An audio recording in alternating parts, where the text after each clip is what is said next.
Hi friends, ഇന്ന് എത്തിക്കുന്നത് കമലഹാസനെ നായകനാക്കി ശങ്കർ സംവിധാനം ചെയ്ത ചിത്രമാണ് ഇന്ത്യൻ ടു എന്ന ചിത്രത്തിൻ്റെ റിവ്യൂ ആയിട്ടാണ് എത്തിയിരിക്കുന്നത്.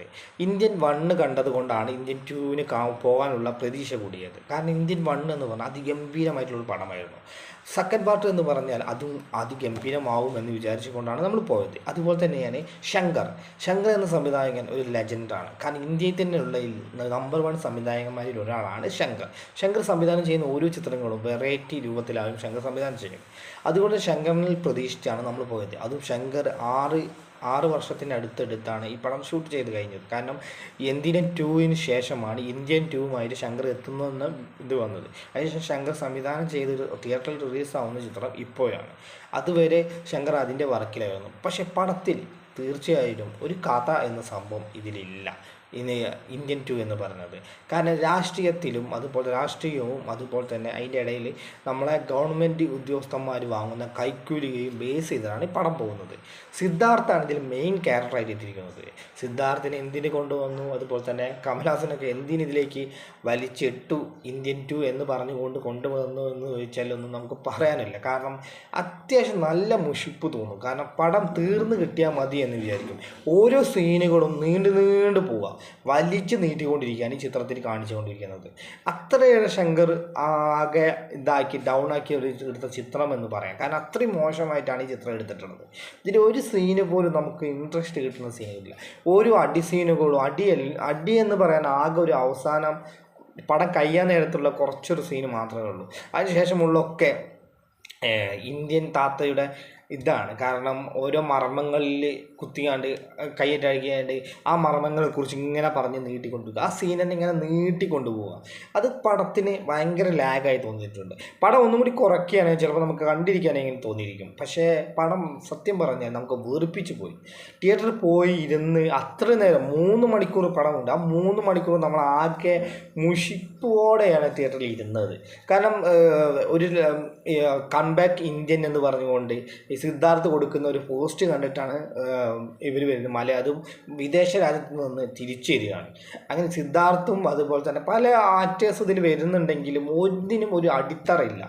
അവരെക്കുറിച്ച് കൃത്യമായിട്ട് ഒരു ധാരണ കാര്യങ്ങൾ കൊടുക്കാതെയാണ് ഈ കഥ മുന്നോട്ട് പോകുന്നത്. കഥ എന്ന് പറഞ്ഞാൽ കഥയില്ല. കാരണം രാഷ്ട്രീയമല്ല, നമ്മളെ ഗവൺമെൻറ് ഉദ്യോഗസ്ഥന്മാർ കോഴ വാങ്ങുന്നത് കൈക്കൂലി വാങ്ങുന്നതിനെ കുറിച്ചാണ് പടം പറയുന്നത് എന്ന് തോന്നുന്നു. ആ കൈക്കൂലി വാങ്ങുന്നവരെ കൊല്ലാനായിട്ട് ഇന്ത്യൻ താത്ത എന്ന് പറഞ്ഞാൽ ഇന്ത്യൻ 2വിനെ തിരിച്ചു കൊണ്ടുവരിക. അതിനുവേണ്ടി ഇവർ കംബാക്ക് ഇന്ത്യൻ എന്ന് പറഞ്ഞുകൊണ്ട് ടാഗ് ചെയ്യുകയും അങ്ങനെ കംബാക്ക് ഇന്ത്യയിലെത്തി ഇത് ചെയ്യുമ്പോൾ ഇവരെ ഓരോരുത്തരെ ഇങ്ങനെ ഇത് ചെയ്യുകയും മോട്ടിവേഷൻ ചെയ്ത് കൊല്ലുകയും ഒക്കെ ചെയ്യുന്നതാണ് പടം കാണിച്ചു തരുന്നത്.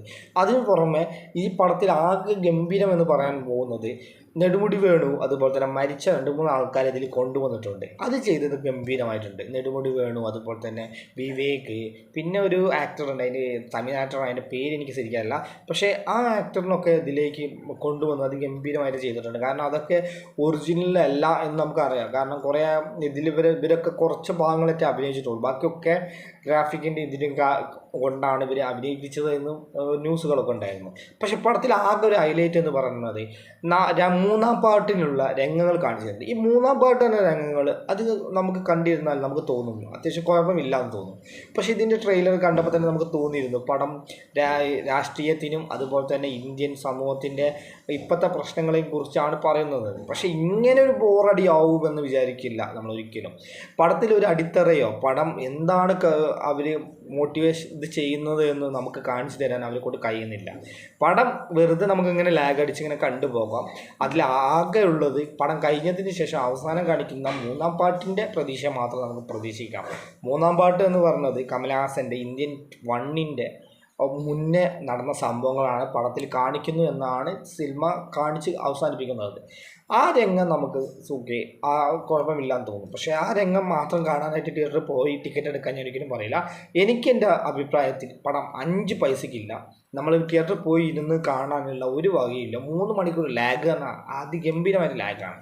ഒരിക്കലും തിയേറ്ററിൽ പോയി കാണാനുള്ള പടമില്ല. നിങ്ങൾ എപ്പോഴും OTTയിലൊക്കെ വരുമ്പോൾ ഒന്ന് കാണാം എന്ന് മാത്രം വിചാരിച്ചിരിക്കുക. അല്ലാതെ തിയേറ്ററിൽ പോയി കാണാൻ ശ്രമിക്കരുത്. ഇത് എൻ്റെ ഒപ്പീനിയൻ. നിങ്ങൾക്ക് ഈ വീഡിയോ ഇഷ്ടപ്പെട്ട മാക്സിമം ഷെയർ ചെയ്യും, മാക്സിമം കമൻറ്റ് ചെയ്യും. Thank you.